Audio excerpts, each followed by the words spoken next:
satu prinsip bahwa jika, dan ini asas tentang pembuktian pidana, maka pembuktian itu harus lebih terang dari matahari. Ketika ada keraguan atas fakta-fakta persidangan yang kemudian itu sesungguhnya tidak cukup kuat untuk mendukung penuntutan pada nantinya membuktikan dakwaan, maka seharusnya jaksa sebagai penuntut umum bisa juga menuntut terdakwa bebas.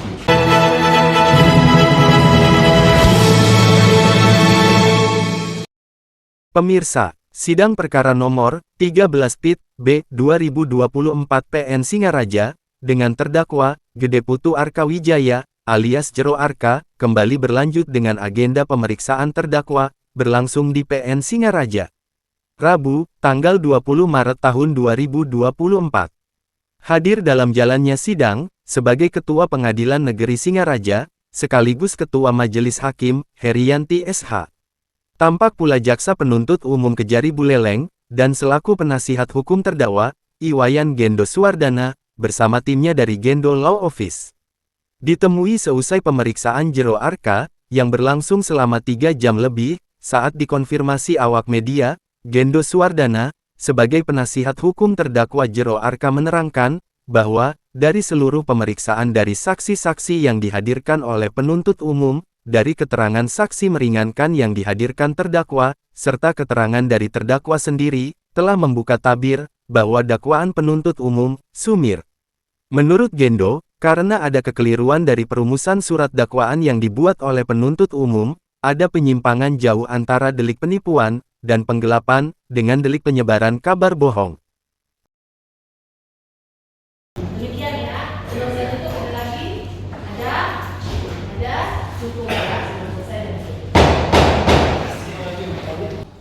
Sertifikat itu masih dalam proses balik nama Arimbawa ke Arke.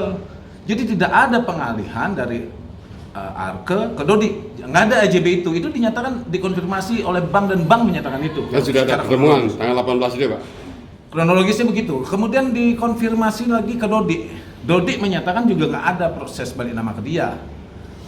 Kemudian dikonfirmasi berdasarkan pertemuan dengan Edi Kurniawan notaris juga menyatakan sertifikat ada di bank. Nah, ketika dia kemudian terdakwa ini Arke mau melapor, mau melunasi, tentu kemudian prosesnya dia minta ke bank.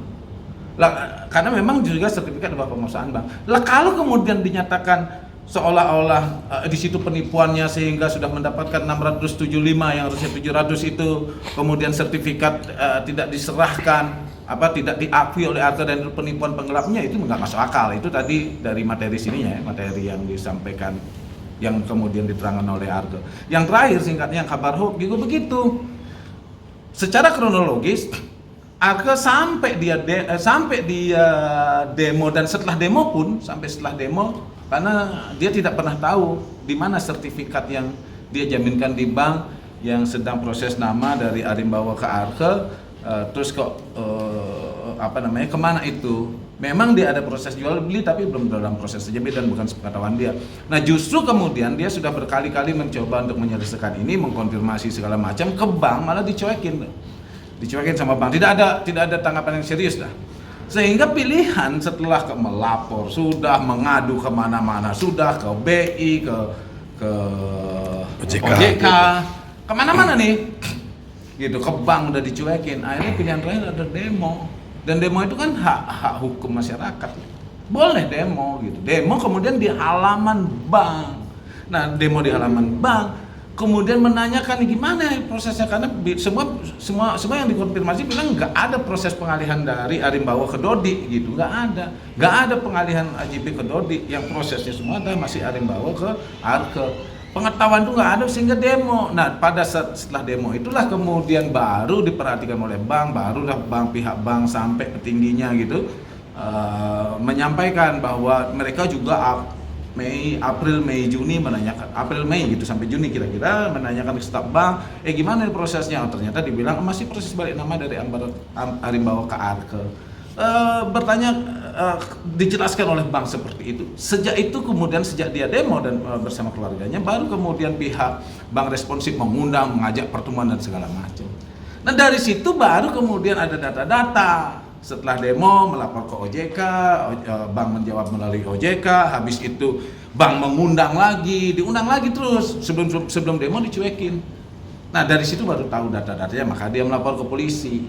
Jadi dengan cerita dengan kronologi seperti itu, ya nggak bisa juga dikatakan dia demo itu menyebarkan kabar bohong atau ada berita bohong. Keonaran gitu. Iya enggak, karena dia memang tidak tahu dan bank sendiri tidak tahu lah. Kalau misalkan bank menyatakan tidak tahu sementara sebelum dalam proses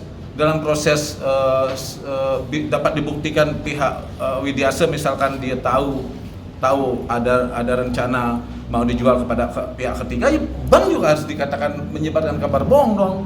Jadi kan sama posisinya, tapi kan secara kronologis enggak. Nah, kemudian kenapa dia demo? Kan bukan untuk disiarkan ke masyarakat, dan dia menekan, dia ingin meminta penjelasan, minta perhatian yang lebih dari bank, dan terbukti setelah demo baru diperhatikan.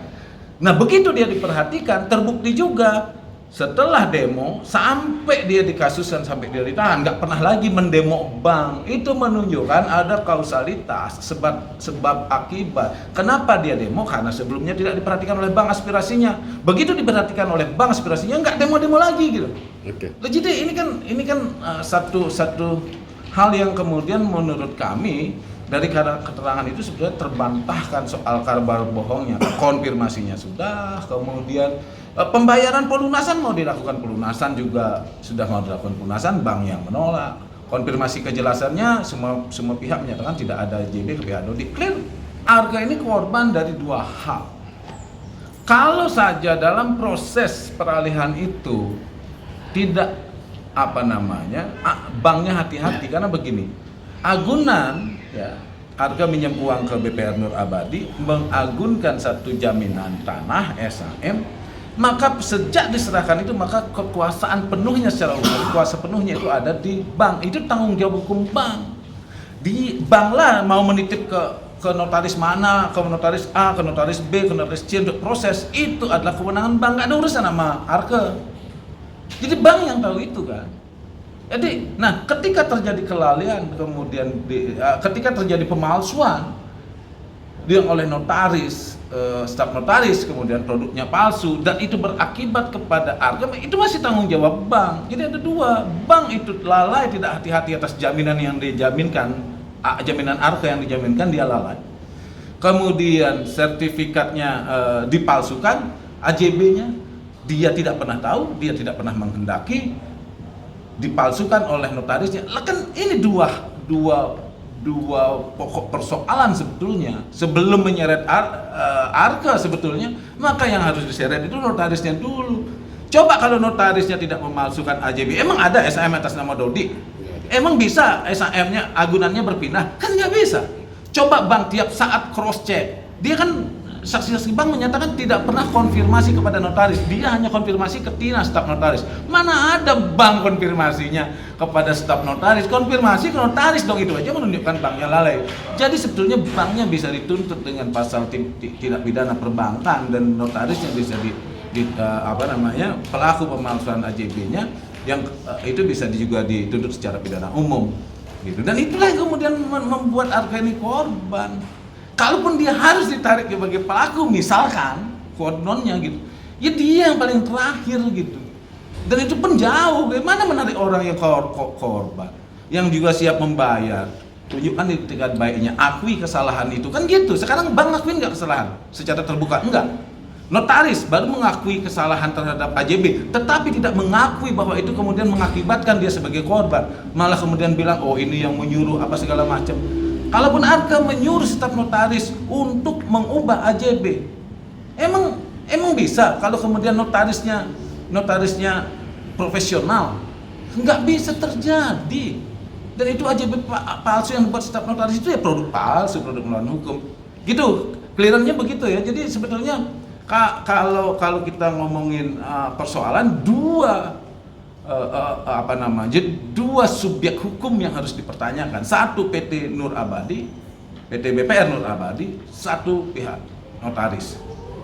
Yang dulu harus diperiksa, baru ke sini orang dia yang korban gitu. Nah ini disitulah saya dari awal dari persidangan ini, terlepas dari tuntutannya seperti apa, sejak saya nangani kasus ini saya bilang ini kriminalisasi. Office dengan keluarga saya, ayah saya datang ke sini, tujuan saya cuma ingin cepat selesai agar blacklist yang ada pada diri saya itu segera dicabut. Mudah-mudahan Astungkare, Ibu Ketua Pengadilan adil dalam menyikapi kasus ini karena niat baik saya dari dulu ingin melunasi utang ini. Mudah-mudahan Ibu Ketua Pengadilan adil menyikapi perkara ini. Hanya itu. Oke, saya sedikit ya tambahkan ya. Begini, kita ini proses pemeriksaan saksi sampai pemeriksaan terdakwa sudah selesai, tinggal kemudian agendanya adalah tuntutan. Tentu tetap saja walaupun secara nature fungsi, tugas pokok dan fungsi itu fungsinya ya, tugas fungsi dan pokoknya kejaksaan sebagai penuntut umum adalah membenarkan, menguatkan, membuktikan dakwaannya sehingga secara nature dia adalah menuntut, menyalahkan terdakwa. Tapi ada juga satu prinsip bahwa jika dan ini asas tentang pembuktian pidana, maka pembuktian itu harus lebih terang dari matahari. Ketika ada keraguan atas fakta-fakta persidangan yang kemudian itu sesungguhnya tidak cukup kuat untuk mendukung penuntutan pada nantinya, membuktikan dakwaan, maka seharusnya jaksa sebagai penuntut umum bisa juga menuntut terdakwa bebas. Jadi tidak melulu harus ini salah. Nah, menuntut terdakwa salah. Jadi kami berharap juga pihak kejaksaan juga bisa melakukan itu karena pernah ada beberapa jaksa di Indonesia melakukan penuntutan bebas terhadap terdakwa itu pernah dilakukan dan pimpinan kejaksaan misalkan semoga bisa melakukan tindakan itu jika bukti-bukti sumir yang selama ini dapat sumir dalam mendukung pembuktian dakwaan.